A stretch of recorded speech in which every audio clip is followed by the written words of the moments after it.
On same-sex legalization in Washington State, 2012, family meeting. Today is Friday, 6 December 2024. I am Tanis Leonhardi, she, her, hers of Seattle.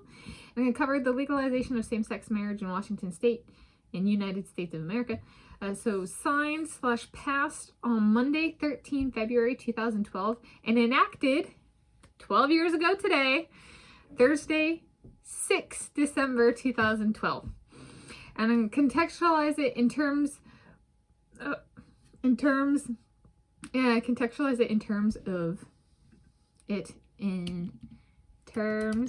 of my life story, as well as in regards to my aunt Danette and myself. So yes, I have an aunt who is a lesbian, and I myself am asexual. So this was a big deal for those of us who are not heterosexual. Was this the race of the century? Yes. Okay.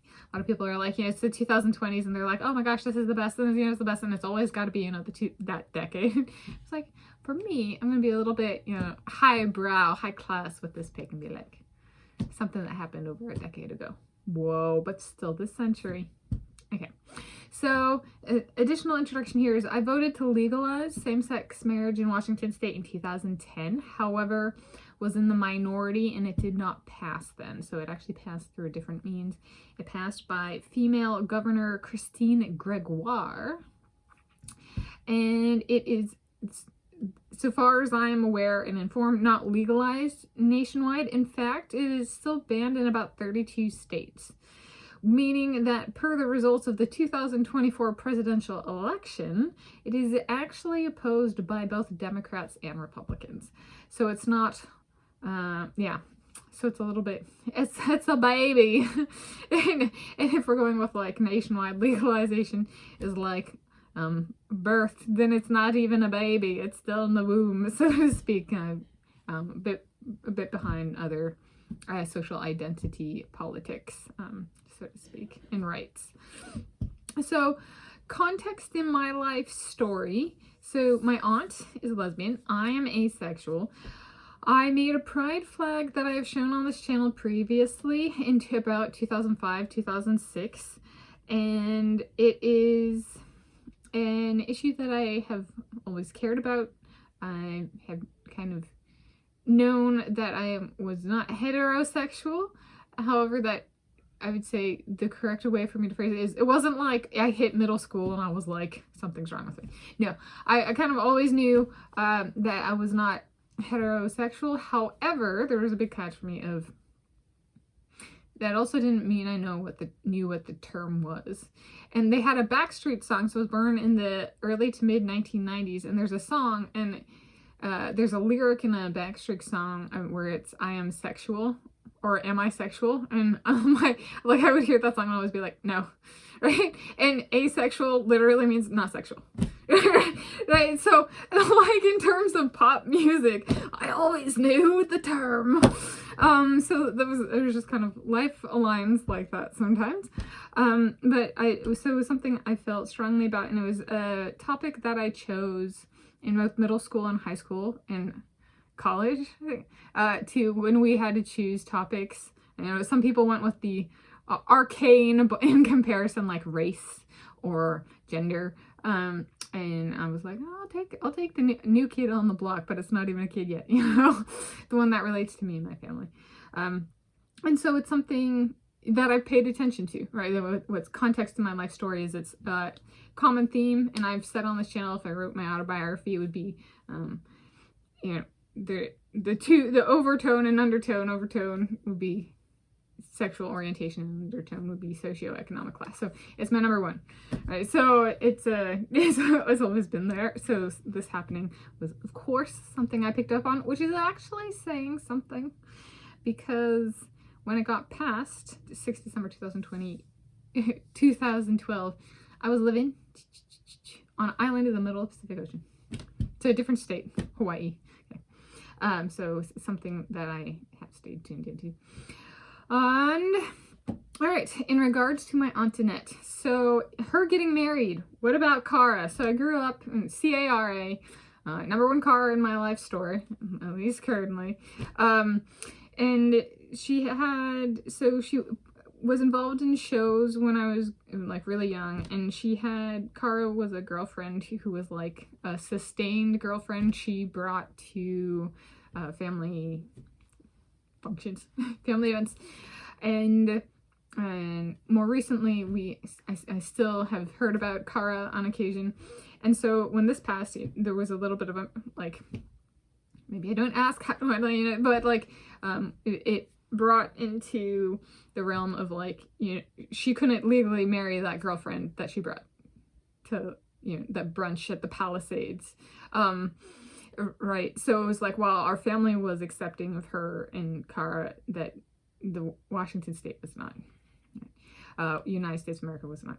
So it was an interesting one to pass, because I was like, whoa, I could have 2 aunts legally, which I could not have before. And like, and Cara is still around. I don't know if that's as a significant other. My aunt will just mention Cara from time to time.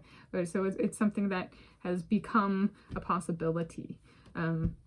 So that I think is it's still something that I'm cognizant of. In regards to myself, no laws/policies in existence for us asexual that I know of. This Euro-Native American does not have the privilege of even being considered a fraction of a human being. There's no legislation addressing asexuals whatsoever. In the full LGBTQ+ acronym, most people choose ally for the A instead of asexual. I am asexual. We are the people who took the color out of the pride flag. Yes, that's right. And made our own flag. The colors, top to bottom, are black, gray, white, and purple. So, my being banned on Wikipedia for my sexual orientation, asexual is a perfect fit for the political treatment of me/my people at this point in time by those hostile of everything not heterosexual. Yes, so essentially we drain the flag of its colors. We are boring. We are asexuals. All of that, 100% of TV is hypersexualized. We're not even hypersexualized. We're not even sexualized, okay? Like, the country would have to radically change, like, everything in entertainment if it wanted to take into account me. Tanis, Corley, Leonhardi, she, her, hers, yellow.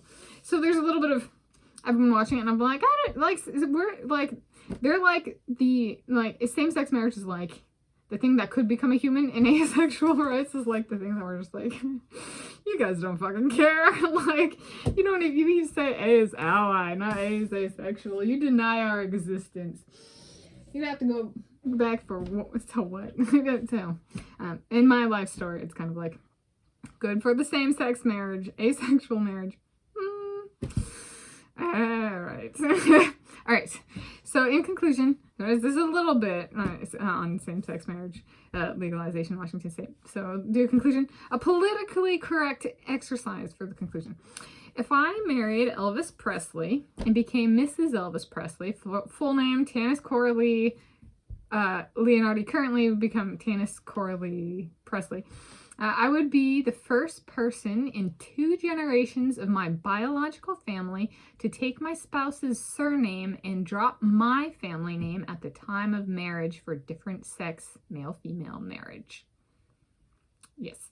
So it was like, how can I phrase it? So since it hasn't always had the option, or legally, that like the rest of us in the family have had, if we kind of thing, then can think of it as, okay, how do we make sure we're politically correct to not put it on an equal comparison ground, because it's not, right? That's a league of its own, same-sex marriage. And so I have a mom, a dad, an aunt, and uncle. The aunt is same-sex marriage category, so then we'll do my mom, my dad, my sister, and my uncle. So my mom added Leonhardi and did not drop Dale. My dad did not add nor drop. My sister did not add nor drop. And my uncle did not add nor drop. So I would be I could drop Leonhardi and become Tanis Corley Presley. I could drop Corley and Leonhardi and become Tanis Sabosly Presley. So there we go. Is a little bit of a, that is, while my grandparents did that, it'd be a first for different sex. in 2 generations. It just, and then I don't know for Danette and kind of what you want, but she gets to be the first, right, in these 2 generations of if she goes the marriage path of whatever she does, it's a first. So that would be kind of cool. So that's on same-sex marriage legalization in Washington State, 2012. Family meeting. Danette, if you're watching this, I'm not pressuring you either way.